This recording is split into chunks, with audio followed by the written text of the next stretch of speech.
Good evening, welcome in, and congratulations to those of you who managed to find us despite my best efforts to completely forget to promote our show here in any way during the day. Gabe DeArmond here, Drew King on the other side of the screen. You are with us for State of the Tigers, our weekly PowerMizzou.com show tonight.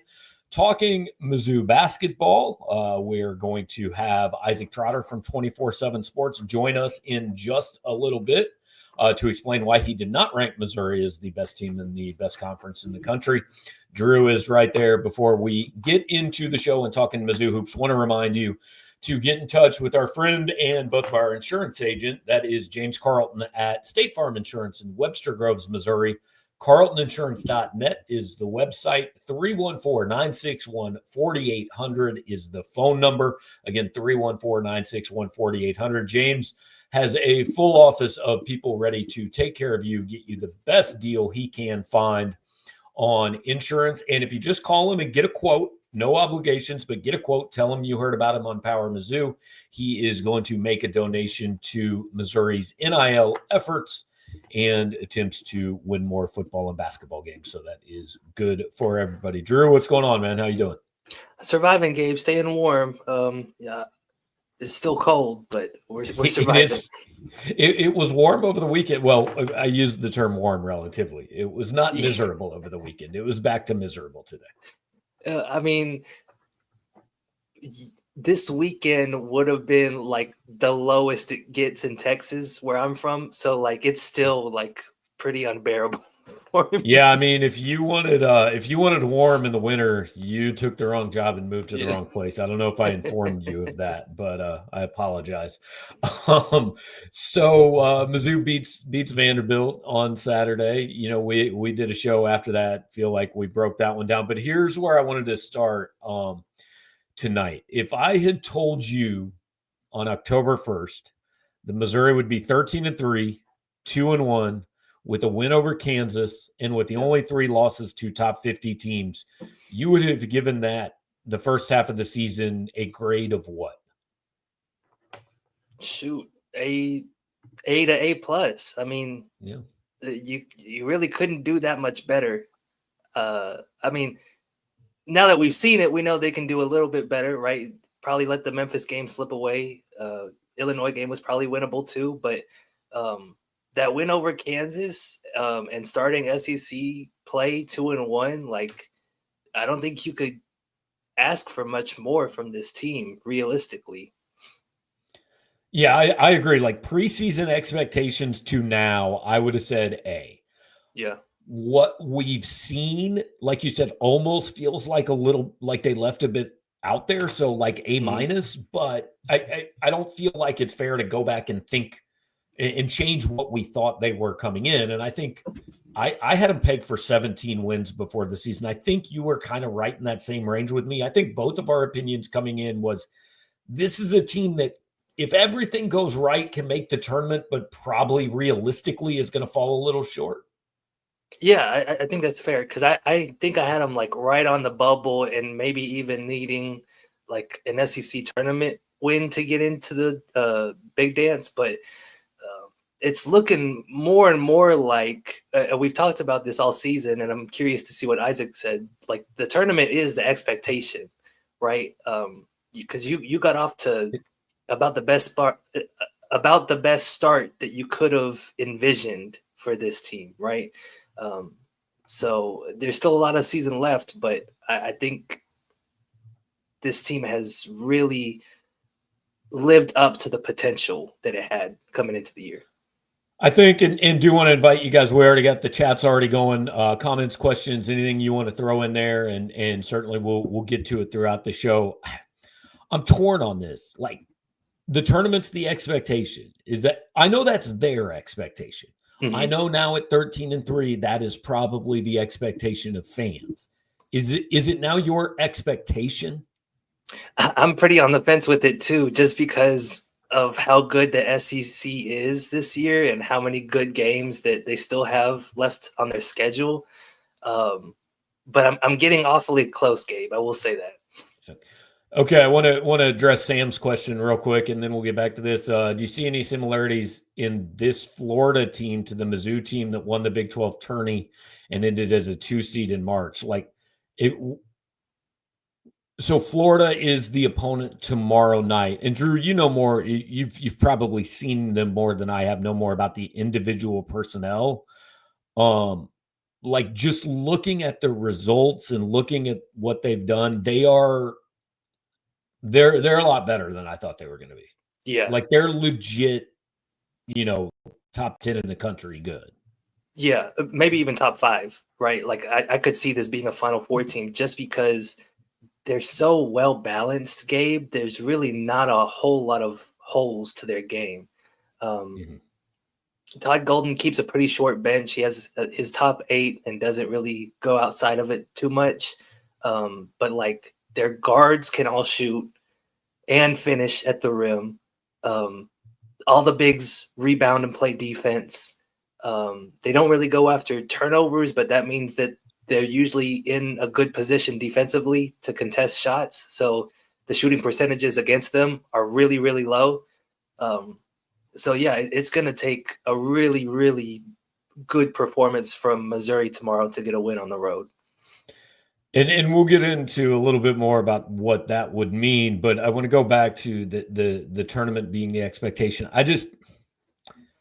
I'm almost there. But the thing is, if you look at KenPom, if you look at these predictive things, most people, despite the fact Missouri has started 2-1, most people are still saying this is like a 6-12 SEC team, maybe 7-11, right? And I know KenPom has them at 8-10, but if you go by the individual prediction games, he has them 6-10, right, or 6-12, and you can see the standings here. And here's the thing that really stands out, and I haven't gone through everybody's schedule, but like Oklahoma is 0-3, but like they played 3 top 25 teams. Texas is 0-3, but they played 3, I think, top 15 teams. Arkansas has played 3 really good teams. Missouri is 2-1 and deserves credit for being 2-1. They also played 2 of the 3 easiest SEC games they're going to play all season long. Yep. And so like anything, like 2-1's good, but it's almost anything worse than 2-1 would be borderline disaster. Right, because we went into it saying LSU and Vanderbilt were both pretty much must-win games.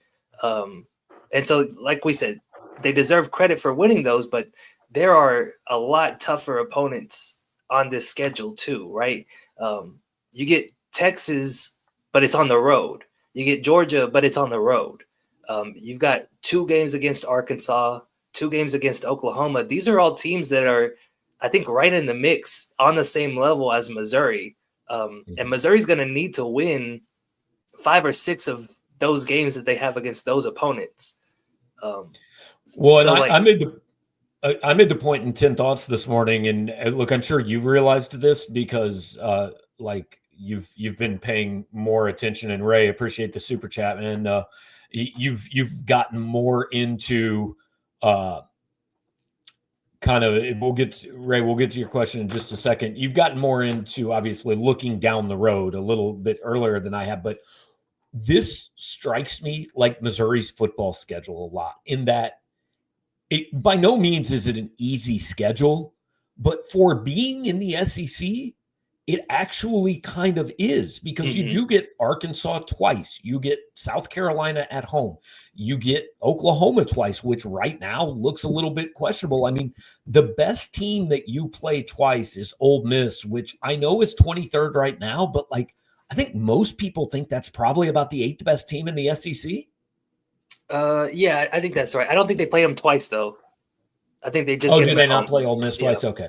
Yeah. My mistake. But you play Ole Miss at home. But the point is, the top half of the league, you basically dodge playing any of them twice. Yeah, I just pulled up ESPN's remaining strength of schedule rankings. Mizzou is 1, 2, 3, 4, 5, 6, 7, 8. They're 9th in the conference, right? So, and before that Vanderbilt game, they were 15th in the conference and 16th in the country, right? That's how good the SEC is. Right. And so now that they've got that Vanderbilt home game out of the way, they've risen up to kind of the middle of the pack here, which is still like a pretty good position to be in, right? Because realistically, Mizzou only needs to win half of its games or a little bit less than that the rest of the way. So that's doable, but it's still a really, really tough schedule compared to the rest of the NCAA.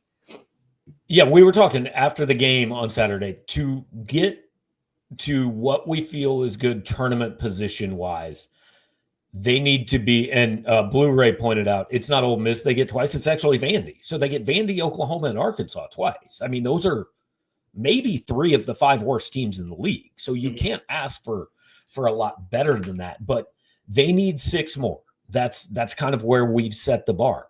That still is going to require at least 1 and maybe 2 upsets somewhere along the way. Right. And we talked about that after on Saturday. It's just they've got a quad 3 game. They've got 2 quad 2 games, right? And assuming they win all 3 of those, which the quad 2 ones are not a given, you still need at least 3 quad 1 wins along the way to get to the magical 8 wins for the conference. So, yeah, like there's some big games that they have to win somewhere along the way here, whether that's on the road, but more likely at home, right?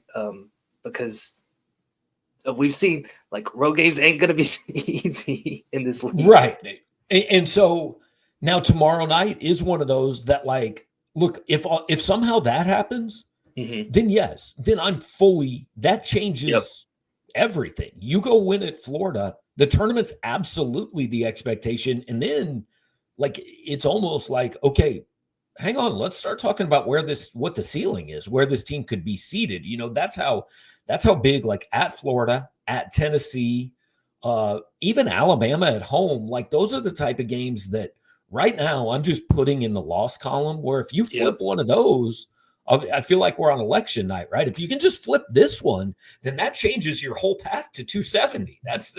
We're like Steve Kornacki here addressing Missouri's NCAA tournament chances. I don't want to turn this political. I was just making the analogy. I need the telestrator board behind me go.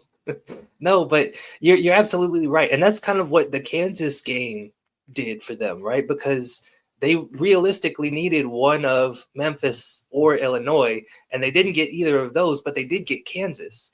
And so that put them ahead of schedule and gave them the cushion to lose both the Memphis and Illinois games and still keep their postseason hopes alive. And so absolutely, this next game against Florida is an opportunity to do that. Alabama at home, I would say Kentucky at home. That's another one where like Ken Palm's got it pretty 50-50 right now. Kentucky's looking good, but you get them at home, and Georgia just did that against them this week. Like there's some opportunities here for Missouri. And see, I don't put Kentucky in that category simply because I think that's a game Missouri should go in thinking they can win.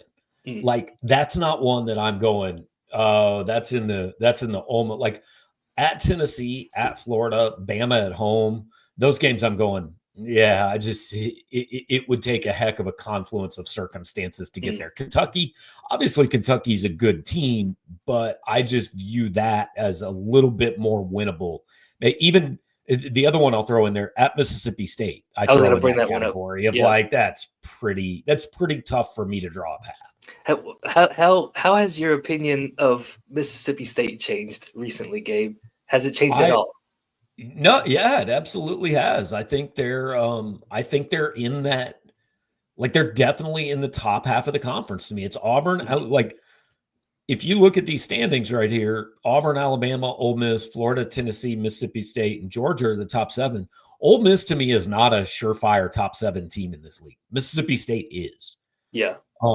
Georgia isn't, A&M is. So if you're looking at the top 8 right now, like Ole Miss and Georgia are the questionable ones to me, and I would put A&M in there because I just think they're the one I want to ask Isaac about. He did his tier story today, and I need an explanation of why they were where they were. Yeah.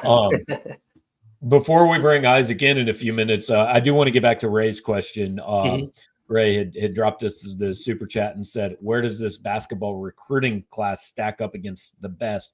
So I'm not sure if Ray is talking about the current recruiting class or the current freshman class. Right. Although I'm not sure the answers would be much different. The recruiting class is okay. Yeah. Mid. Like probably lower end of the SEC, right? They're going to have to do their damage in the portal with this class. Correct. Yeah. So you got Aaron Rowe. Okay, so he's saying on the floor. On the floor. Okay. Okay. So then we're talking about this freshman class who has not played at all in the last 2 games, Gabe. And we've seen a couple of them make an impact in some moments. Hasn't been a whole lot of consistency from any of them. So yeah, I think I don't know too much about the freshman classes, how the other rookie classes are performing in the SEC, but to not have this one contribute at all right now, I don't think is an excellent sign, right? Like I think that they were really hoping for a lot more from Honor Boateng this year. Yeah, I would say, I mean, and like you, I don't know necessarily if they're freshmen doing big. I mean, I know there's a kid at Texas putting up pretty big numbers, right? Georgia too. Yeah. Yeah. You know, like last year I looked, there was 0 non-Kentucky freshmen in the top 40 scorers in the SEC. Like this class is actually doing about what I expected it would. Now I thought Honor Boateng maybe would do a little bit more, but the thing is people, I think there you go. Sam dropping us a little money so Drew can get a backdrop. We got to get that done. I'll take care of that. But I think people have fallen into this trap because of the way Kim Anderson recruited, because of the way Konzo Martin recruited, that like if you get a kid ranked in the top 100, you've got some surefire, first year contributor. That's just not true in basketball. It is in football. I mean, if you get a kid in the top 100 in football and he doesn't help out his first year, then he's either overrated or transferring after year 1, as we just saw in the Missouri football program, right? But that's just not the case in college basketball. I mean, if you are not in the top, I don't know, I would say the cutoff is about the top 20. If you're not in the top 20, I don't know if you're going to do a lot as a freshman. Yeah. No, and really, Gabe, it might be with the portal now. I mean, like how many, because guys like Jacob Cruz are now taking minutes from what would have in the past been freshmen. Guys are coming in from these lower level schools, and then Missouri brings Caleb Grill back for an extra year. He wasn't supposed to be here when that class signed. So Marcus Allen's been better than expected. Although I think you and I both said before the year he was the guy that would play more than people expected. Yeah. And Honor Boateng probably has been a little bit worse than expected, but and as Connor says, Trent Burns we assume is redshirting, and we've thought that all year. T.O. Barrett's looked better than I thought he would when he's played. He don't have to play very much on this team. Well, and he's played more than I thought he would too. Yeah. So there's that. And then Peyton Marshall too. Like we both floated the theory that he might be the starting center by the end of the year, and I don't think that's going to happen. But no. But he's still had like some moments, right? And there's going to be games where they might need him to step up. Like if Josh Gray gets into foul trouble against Florida tomorrow night, I don't know that Trent Pierce is going to be the answer because of the size that Florida has on that front line. So yeah, like I don't know that it's been an overwhelming freshman class. I also wouldn't call it a bad freshman class. Right. Yeah. But at the same time, like they're not playing right now at all, right? They've been on the bench. So it's a little bit hard to judge. And also, hey, the point is to win games. Like, hey, if you win games without these guys, then I don't really care if they play. Sam's saying at what point, about the development. And there is worry outside the program with fans that, hey, this means Honor Boateng might transfer at the end. I don't know, guys. It's possible. Look, the odds say out of a 5-man class, 2 of them probably aren't finishing their careers here, at least. I mean, that's college basketball these days, So we'll get back to a little bit more of the Mizzou-centric stuff toward the end. Once again, we want to remind you our Monday night shows every week, not all week, only on Monday night. That's why they're on Mondays. They're brought to you by James Carlton at State Farm Insurance. Get a hold of him at carltoninsurance.net. Give him a call at 314-961-4800. Sometimes we even have guests on the show. That's what we're going to do now. We're going to bring our friend Isaac Trotter from 24/7 Sports into the show. And Isaac, first of all, we appreciate you being here. Yeah. Second of all, we're just going to get in right. Oh, Drew's got the party popper to celebrate, but we're just going to get right into it, man. How is Missouri not in tier 1 of the best conference in college basketball? And nobody here understands this.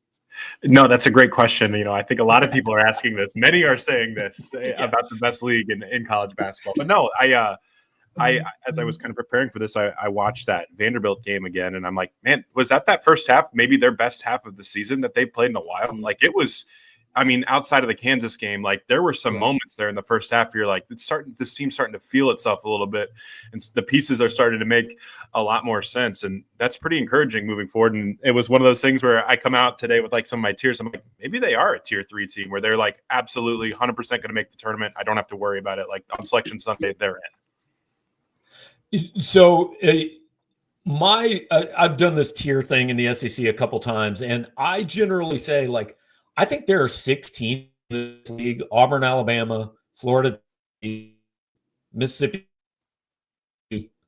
maybe A&M. There might be 7 teams that are like legit Final Four good in this league.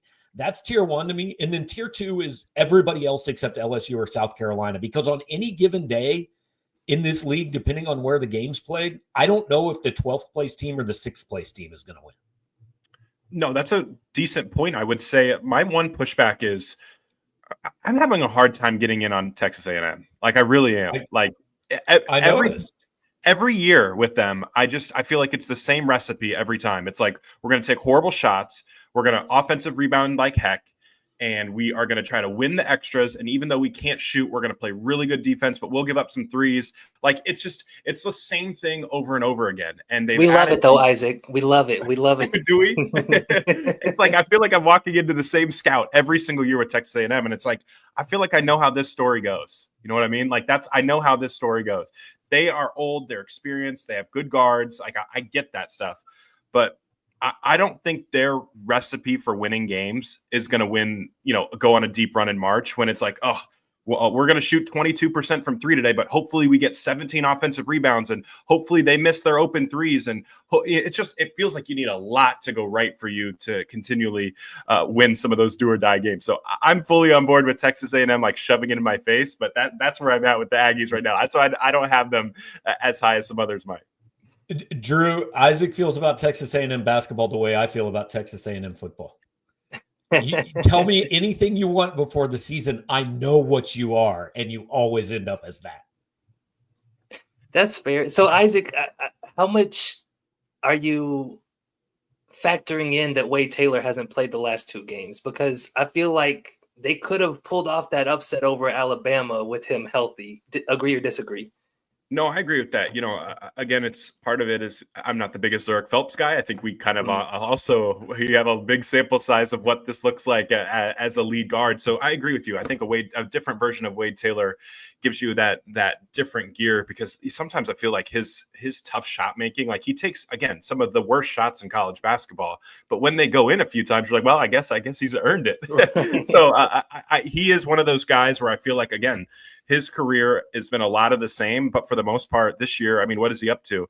33% from three makes sense, but this is the highest offensive rating of his career. Part of that is just a really good assist rate. He's not turning over as much as usual. So he's been playing well. We'll see how the knee injury kind of coalesces. There's been some weird injuries this year in college basketball. How long does that take for him to get back? And I don't want to seem like I'm slamming on them, because they feel like they have a really good program and it's a high floor.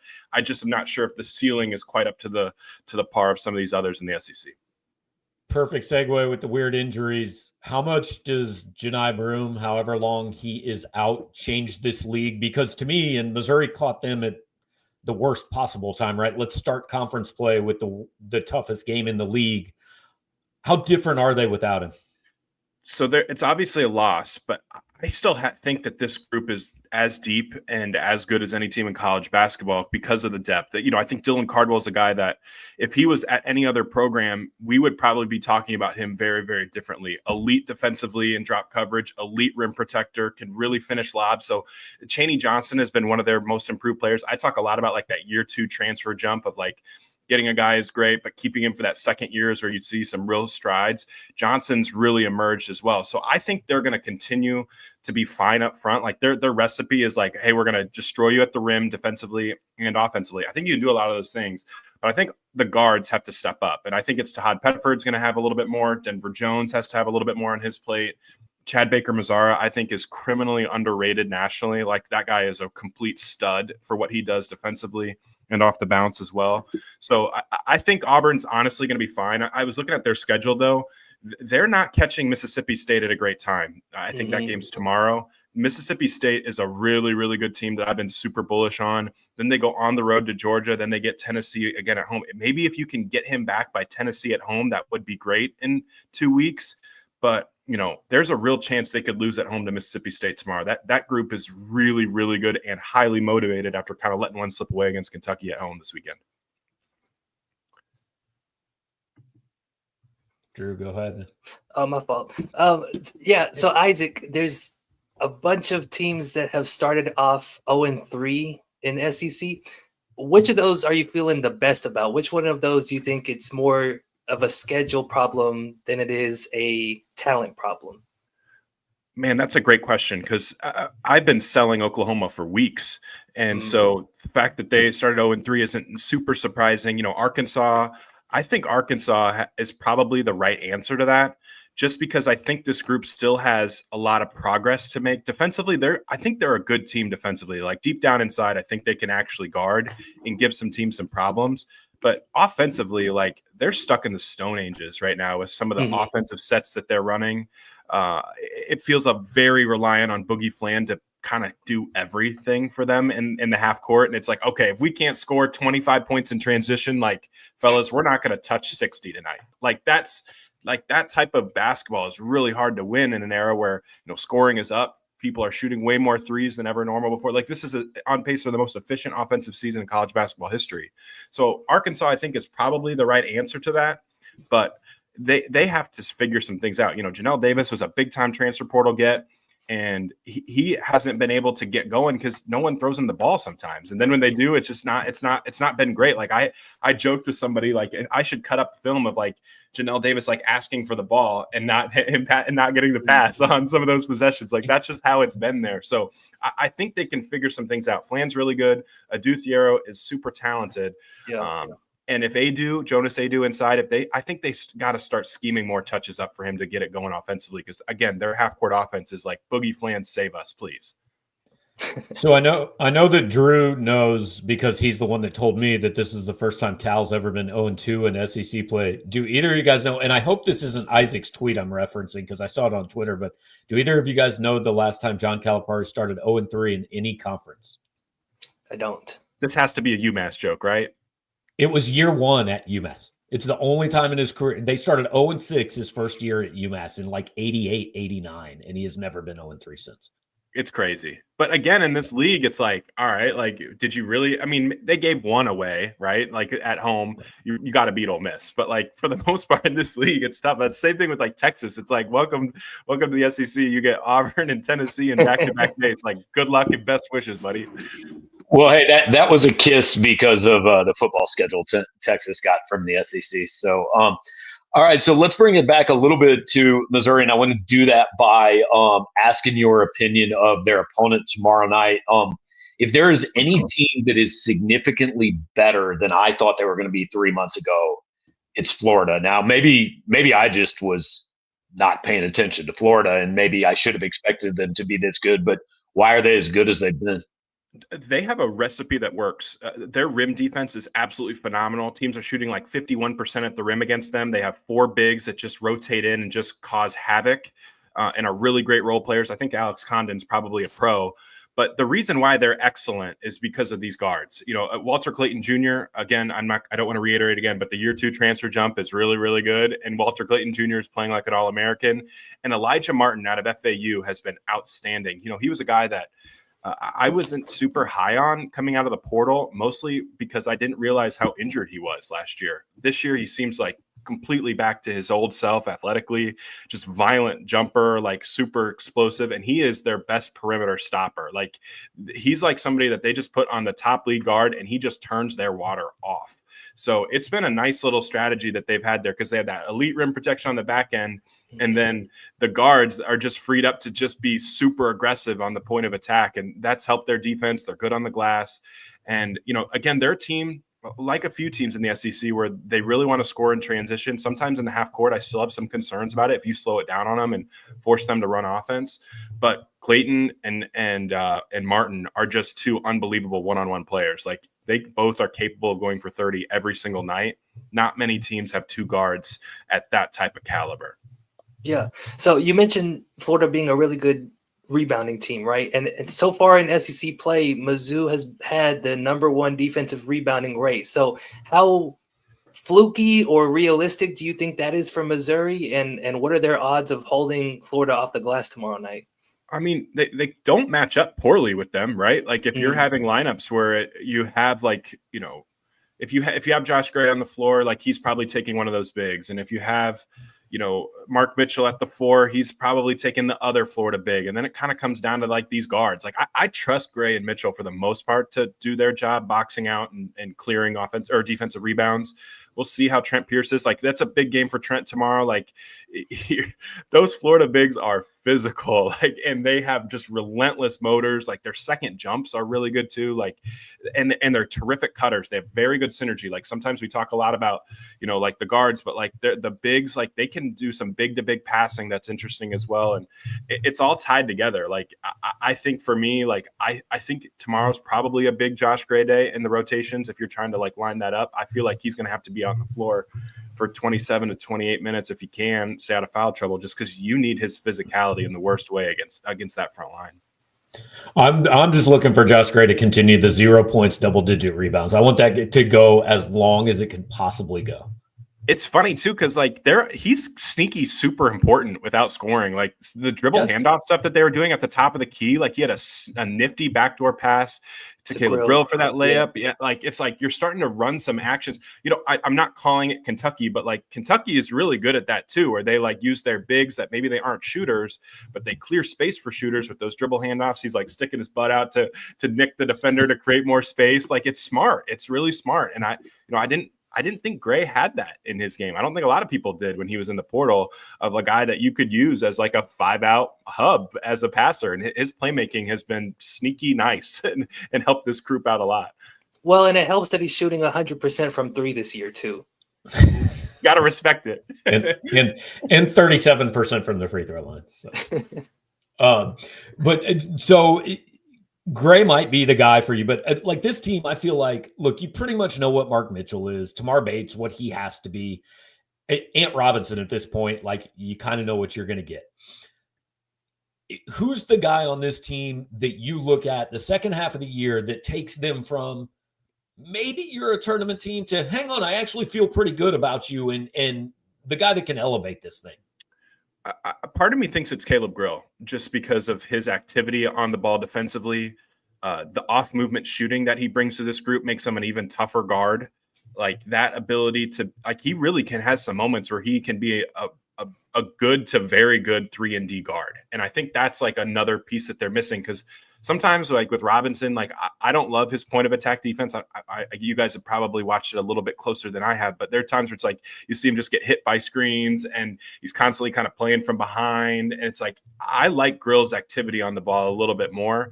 And you factor in what he can do. Like he's played in big games too throughout his career as well. So like I think the easy answer with that is probably Pierce. It's like, oh, we could get a stretch big in there. Like we can stretch the floor a little bit. We're going to have some 4-shooter lineups. But I think Grill is like, those off movement shooters like create so much havoc because teams are just like constantly like, hey, where's that guy? I got to find him. Like, are we hook and trail? Like, are we helping? Like all of these different things. And he can unlock a lot of different avenues for this group. And if he's up to snuff defensively and he's like the guy that they can, put as a primary defender on some of these top lead guards that they're going to see on a nightly basis in the SEC, I think his value to this group like really skyrockets down the stretch. Yeah, Isaac, you mentioned it in your article that came out today, but what has Trent Pierce being in the starting lineup kind of done for this team? Yeah, it's like it feels like they've solidified some things a little bit. Like I felt like they have to get creative when Gray and Mitchell are on the floor together because you see like against Illinois, you saw Illinois really sagging the paint. It's like you always have like multiple defenders with multiple feet in the paint. And so with Pierce on the floor, it feels a little bit different where you have some, like I was saying, like some of those 4-shooter lineups, like he's had a positive net rating in multiple games in a row that he's been out there. I don't think it's a coincidence that offensively, like he played close to 28 minutes and I think they were plus 14 when he was on the floor. Like that was all really helpful. So maybe it's matchup dependent. Like we said earlier, like if the physicality from Florida's bigs cause you problems, Arkansas, same type of deal. You're going to see a Trevon Brazile at the 4, but like he looks like an SEC 4. Like he just does. And I think that like as like this team continues to evolve, like the paint has to stay open for Robinson and his drives. If you're doing some dribble handoffs, they use Pierce as a dribble handoff guy a little bit too with Grill. I thought that was interesting. It's like you're putting defenders in real binds where it's like you have to figure out what you're doing because both these guys can really step out and shoot threes when it's Grill and Pierce in the same action. All right, last thing for me, and then I'll let Drew wrap us up and let you get out of here. We were talking the debate right before you came on. Look, we've identified the number as 8. Missouri's got to get to 8 and 10 in this league to have we think a pretty good shot at making the tournament, right? So most teams, you're sitting here 13-3, 2-1 in the league. You're thinking, 6 more games. All we got to do is go 6-9. This shouldn't be a big deal. Missouri has 15 games left, and 12 of them are quad 1 games. I mean, just to get to 8, they've got to get 3 quad 1 wins. So at what point we were debating, is the goal the NCAA tournament or is the expectation the NCAA tournament? And I'm not ready to say the expectation for this team is the NCAA tournament quite yet. Well, I think after last year, like the goal should just be the NCAA tournament. Like that's kind of where I'm at. Right. I mean, that's the goal every year. If you're at a Power 5 program that doesn't suck, the goal is the NCAA tournament. But to me, there's a difference between that's where we want to get and that's where we expect to get. Right. And I think if you look at the 3 teams they've lost to so far, it's all right. Memphis is probably a top 20 team nationally, who I think is a legit chance to be a second weekend team. Illinois, who I think is a tier 1 national title contender, and Auburn, who's a tier 1 national title contender. So like you got a chance here, I think, to be just fine. I think getting to the tournament would be such a huge stride for this group. And then I look at it, it's like, okay, if we're talking the path to 8, it's like Arkansas at home, got to be a win. Ole Miss at home, got to be a win. A&M and Oklahoma at home, got to be a win. Maybe you catch South Carolina and Vandy. Like that's like it's like another South Carolina at home and Vandy on the road. Like got to be wins there. It's like the path to 8 isn't that crazy. And I think one of the things that I'm having a hard time with this league, it's like, oh, I can find every stat that tells you the SEC is the best league in the conference. It's like, oh, look at the power ratings and like this is nuts. And I wonder how many of these teams get absolutely bulldozed in the next couple weeks, and we feel way differently about them in March than we did right now. Because like I can look at like Oklahoma and tell you all their flaws that they have and why this is obviously clearly like there's a real chance that the wheels absolutely fall off with this group, and it's 6-12. And that road game at the end of early March is a way different conversation. You know what I mean? It's like I'm because I think this league's just going to be a gauntlet, and if you are not ready for it, like all the good vibes that you have right now, like you're going to be a different team in late February after taking 6 losses in 8 games. Definitely. So, Isaac, moving forward, what would be kind of the biggest red flag for you about Missouri? Oh boy, good question. I think I still struggle sometimes with the point of attack defense. I think that like that's what I was talking about with Robinson. It's like you have got to be able to guard lead guards at an elite level. I thought they did a decent job on Hogard for Vanderbilt, but you just I think that point of attack defense is going to be super, super valuable moving forward. And then just the threes. Like I guess we'll see like can they get a Tony Perkins going? Like, is he going to be able to give you something in the middle of a floor? Like, and then the other one too is there's been times where I feel like the rotations have been a little wacky, I would say. Like, I like the rotations. Isaac is our message board posters. Yes. Isaac. Yeah. I like how the rotations have started to settle in a little bit lately. Like, can we just keep those? Just ride that out for a little bit. So I feel pretty good, honestly, about Mizzou for the most part. Like, I think I looked on Bart Torvik today. They have like a 79% chance of getting an at-large bid as of right now if you just kind of like simmed the season. Like, you feel pretty good about that. Like, I think this group is pretty close to a 500 SEC team. I don't expect them to go on the road and knock off some of those elite teams that have just like pros at every single level. But I think they can win their games at home, be competitive, make the tournament, be a 8-9 seed, and give yourself a chance. You know what I mean? And I think, again, after last year, like that's a huge step in the right direction. Well, Isaac, we appreciate you taking some time in, and I'm just going to leave you by saying I would not advise holding your breath and waiting for Dennis Gates' rotations to settle down. It won't end well. I'll try my best. All right. Thanks, man. Appreciate you hanging out. Thanks, Isaac. Thanks for having me. All right, that's Isaac Trotter, 24/7 Sports national basketball reporter. You could read his stuff. We've got his story about the SEC tiers today on our message board, and we had Missouri in tier 4, which I think is not unfair.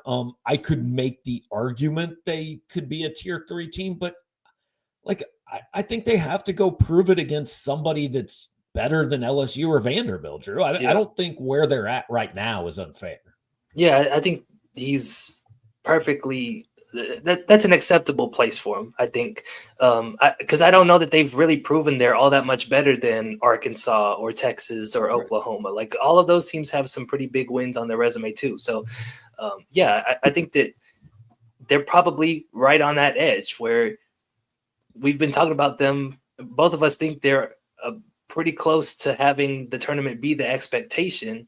And I think that-that's kind of where Isaac has them too. Yeah. And they've got to do one thing we don't expect for that to come true. Whether that's like, I mean, we talked about all the games it could be, but like so far they've done they're probably one game ahead of what we thought they would be because they beat Kansas, and we didn't have that on the bingo card. But other than that, they've just kind of done what we thought they were going to do this season. So yeah, we'll if they can do one more thing, they'll jump up a level. Do want to invite you guys, if you've got a few more questions to get in, we'll hang out here for a few more minutes. But Drew, I mean, the goal is 1-1 this week, right? Yeah, has to be. And if you pick up that win over Florida, like you're not sweating the Arkansas game as much, right? Because Arkansas with the 0-3 start is starting to look pretty close to a must-win too, especially starting off at home here. Well, and that's the thing. Like the goal is 1-1, but if you win tomorrow night, then all of a sudden the goal changes to 2-0 because like if you were to win at Florida but then lose at Arkansas, I think overall it's a net positive. Like I think winning at Florida and losing at home to Arkansas would actually be better for your resume than the opposite. But if you go win at Florida, like 1-1 would seem like a super disappointing week. Yeah, that's fair. I said that because beating Florida keeps you on schedule, right? You don't have to worry about falling behind if you get swept for the week. Yeah. Fair. All right, so what's it take? Aiden wants to know what's it take tomorrow. Okay, so I can spoil my keys to the game for tomorrow's preview. Number one, which is why I asked Isaac about this, was you got to keep the Gators off of the glass. They're averaging 23 second chance points a game. Really, really good rebounding team. You got to limit that number. Number two, their guards can all shoot the ball, and like I said, they can all finish too. I think each of them are shooting 60% on 2-pointers this year. So your help defense has to be down pat, right? It's going to be, like Isaac said, a big Josh Gray game, I think, to help protect the rim. And then the last one is they got to get to the free throw line, and that's going to be the case every game. But Florida has not been great about avoiding foul trouble in these first couple of games, and so that's something that Mizzou's got to exploit. I kind of like what St. Louis says. Look, I think it's pretty simple to win a game like this. Like, Missouri's going to have to run into a game where it hits 15 threes to win one of these elite, like, that's what Kentucky did. Games. Yeah. And so who's the guy on this team who I say one day he might just wake up and hit 8? It's Caleb Grill, because we've seen him do it. Like, I think Missouri's simplest path to an upset is Caleb Grill just has one of those nights like he had against, like, I don't even know, one of the blood donor teams earlier this year, right? Where he just all of a sudden Washington for 9 from 3-point range. And I don't know that that's a reasonable path to an upset, but I think it's the most likely one. Is we've seen this team get hot like it was in the first 10 minutes of Vandy. And if you can somehow do that in the first half of a road game and kind of throw a punch that the other team isn't expecting, I think that gives you a shot. Now, I would never want to rely on, hey, I need Caleb Grill to make 8 threes to win a game, but I think it might be the best way tomorrow night. Yeah, I think that's definitely the case here. Because on top of not only like throwing a punch that Florida's not expecting, you're taking the crowd out of it too. Right. And I think that's going to be a really important piece of the puzzle when you're going on the road. Is like a lot of these teams really like their fans really like the team that they have. And I think that attendance is going to be up all across the country. So if you're able to get that lead and kind of hold them off and keep the crowd out of it, that'll be a pretty big upside factor for you. All right, Logan dropped a football question. We'll address this real quick. Anyone know when the Georgia transfer is committing? The Georgia transfer is Damon Wilson II. Maybe Damon Wilson Jr. I've seen it listed both ways, but he's the second in our database. Visited Missouri Thursday, visited Ohio State Sunday, has not said anything. So far as I know, we are expecting a decision this week. Unless somebody else comes in and he decides he wants to take another visit. Can't take another visit till Thursday at the earliest. So we think it will happen this week, but we're kind of shooting in the dark here. We'll keep you updated on the message boards on that as best we can. Drew, I will apologize for catching you off guard with this. I don't have the SEC schedule in front of me. Okay. Hopefully you do. Is there a midweek game or a game this week outside of what Missouri plays that like really jumps out at you? Yes, Texas A&M at Kentucky tomorrow. Okay. And we don't know what the situation is with Wade Taylor. Actually, we probably do because the availability reports are out now. But, I know Isaac isn't super high on him. I still have hope for the Aggies. Like, Zurich Phelps is kind of carrying the offense. Farrell Payne is really, really good for them. And we just saw Mississippi State take it to Kentucky, although it was in Starkville, right? So this one's going to be in Rupp Arena. But I think the Aggies, if they can pull this off, that'll be a huge win for them. Here's the most interesting midweek game to me for Missouri fans. It's not the most interesting. It's the least interesting one in the league. Okay. But Arkansas is at LSU tomorrow night. Mm-hmm. Like, that's a game you've got to win if you're Arkansas, right? Because if you go down to Baton Rouge and you lose that game and you're 0-4, like Isaac was talking about, there's a couple teams in this league that we might not look at the same way 2 months from now as we do right now. You lose that game and you go 0-4, and then you come to Mizzou and get beat. I mean, I think you're kind of cooked.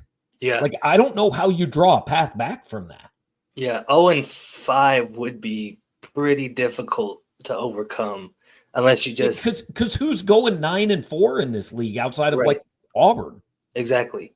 So yeah, like, and same thing, Texas, Oklahoma on Wednesday, like same exact issue there where both teams don't want to start 0-4. And if you do, you're not feeling great about your chances to get to the big dance anymore. So yeah, like I think those two games for sure are the most important in terms of what it would mean to Missouri. It really is amazing when I look at the SEC basketball schedule. I feel like I'm looking at an SEC football schedule. Like, hey, here's two ranked teams. Here's a ranked team playing a road game they could lose. Here's two ranked. Just every game feels like it has, ridiculous implications. And here's the Saturday one I want to see: Auburn at Georgia. Without Janai Broome, like Georgia beat OU. Georgia beat Kentucky. Georgia's proven some things. They're in the top 25. But that one, like Georgia wins that one, then I'm going to start talking about, okay, Georgia's just a no doubt NCAA tournament team. They win that one in Athens. Yeah, and that's doable. Like you said, with no Janai Broome, Asanuo is really, really good freshman. He's going to be a first-round pick this year, one-and-done guy. They beat Kentucky, and Auburn without Janai Broome might be kind of on that level. We'll see, but that's definitely one to keep an eye on. And another way, this is like an SEC football season. Like I remember all the predictions and all the things we were talking about in like week 3, and then all of a sudden it was all a mess. Like I feel like 3 weeks from now, the conversations we're going to have about this league are totally different than what we're talking about right now. How is LSU going on a four-game winning streak? Maybe not that, but like Auburn could lose 2 games this week. Yeah. I mean, Oklahoma or Arkansas could be staring at 0-6. It's crazy. One team that we haven't really talked at all about tonight that might end up winning the league is Alabama. They look as good as ever. They've probably still got another gear to hit. They are very realistically could win the league this year. Also, to my knowledge, Nate Oates has shoved 0 opposing players this year. So good to see. So far, there's still time. Good to see. Not only are they putting it together on the court, major character improvement in Tuscaloosa this year. So that feels like a good place to end it. Way to go, Nate. We've been impressed. Good job, Nate. Appreciate all you guys hanging out with us tonight. Make sure before you leave to like, comment, subscribe on the channel. That way you will know when we go live. The next time I know we're going live is after the game on Saturday night against Arkansas. Drew and I will be live with you from Mizzou Arena. Billy Derrick going to be running the show as he has all night. So appreciate him for making it look better than just me and Drew staring at the screen. Thanks to Isaac Trotter for hanging out. If you're listening on the podcast, which I'll put together later, say good things about us, share it on social media.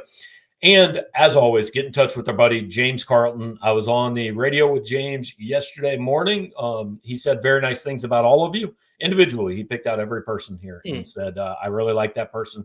Have them call me at 314-961-4800. I want to be their insurance agent. So if you can do that, tell James that Power Mizzou sent you over there. He's going to make a donation to Mizzou's NIL fund. Drew and I are going to be watching with the rest of you tomorrow night as Missouri's in Gainesville. Coverage coming your way all day tomorrow. So thanks for hanging out, and we will talk to you next time.